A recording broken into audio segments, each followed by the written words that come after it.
پێشتر خۆم یەزیدی بووم. بەڵێ ئیتر من هاتومە ناودینی ئیسلامەوە لەبەرەوەی دایک و باوکم حاشان لێ کردومە گونەحبارە بم لەسەرەوە، چونکە من هەرچیم کردو لە پێناوی خی گەورە کردومە.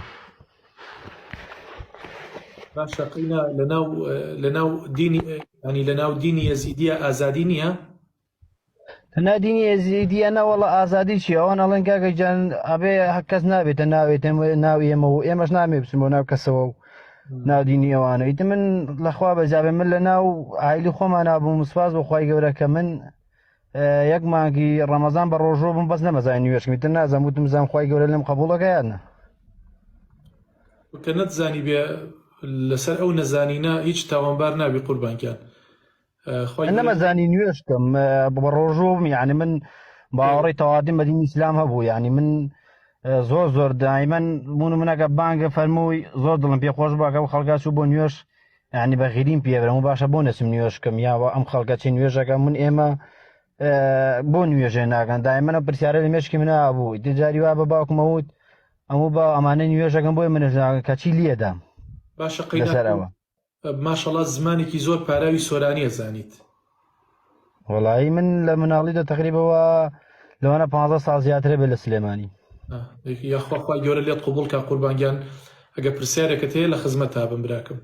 وەڵایی من هەرە پرسیارەی من ئەوە بوو بزانم لەسەر ئەوەیە کە من هاتومە سەرم دینی ئیسلامە دڵی دایک و باوکم شکاندووە لەبەرەوە بڵم بزانم گوناحبارە بم یان نا، چونکە من هاچیم کردووە لە پێناوی خی گەورە کردومە.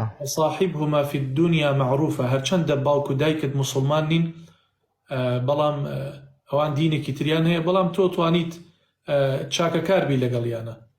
بەڵام وەڵای من خۆم هینی ئەوەم نییە بڵێم بەس ئەوان حاشان لێکردن لەبەرەوەی هێڵێن کاکە تۆ بۆ لەسەر دینی ئێمە ڕۆشتی تۆ ئێستا سپاس بەخوای گەورە خۆ من ژنی شمێناوە ژنێکی بسڵمانی منە سپاس بەخوای گەورە خۆ من سپاس بەخوای گەورە من عالی مزگەوت دیشم بڵێم وەڵای نوێژەکان و هەر بە جەماعەت دەیکەم جاریەوە زۆربەیان پێش نوێژی یەکەم. خۆی گەورەی سیقامە و پێبەخشێ قوربانگیان، دڵی دایک و باوکیشت نەرم کات، خوا هاوکارتان بێت یا ڕەبی، من لە خزمەتت دام. بەڵامی تر لە دینی ئیسلام ئاوایە ئەگەر دایک و باوک موسڵمانش نەبن وصاحبهما في الدنيا معروفة بێت چاکەکاربی لەگەڵیانە لە دنیادا، بەڵام بە هیچ شێوازێ بە گوێیان ناکەی کە کاتێک بیانەوێ غەڵەتێ بە تۆ بکەن. لەوەیە لا طاعة في مخلوق لمخلوق في معصية الخالق، مادام معصية مقصي ناكي بەڵام وصاحب الدنيا معروفة.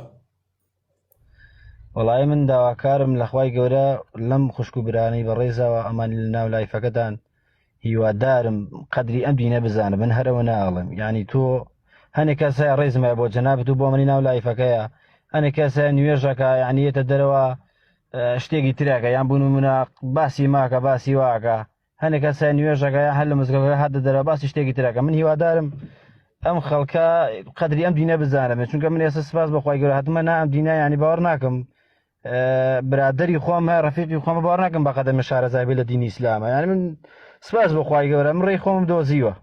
الحەمدولله. هیوادارم ئەوانیش ناڵم زۆر هەم خۆ دین بە هینی نابێت بە قورچی نابێت، بەس بەڵام سپاس بەخوای گەورە ئەمانە هەنێک کەسای بوون منە دینەکە بەلای ئەوان زۆر ئاساییە، جاریوە نوێژەکان بە تەواتی نایەکان کورە با بە فشە ئەمە وایە، بەس بەڵام سپاس بەخوای گەورە هەتا باش سەرم دینە چونکە خوای گەورە هیدایەتیاندا.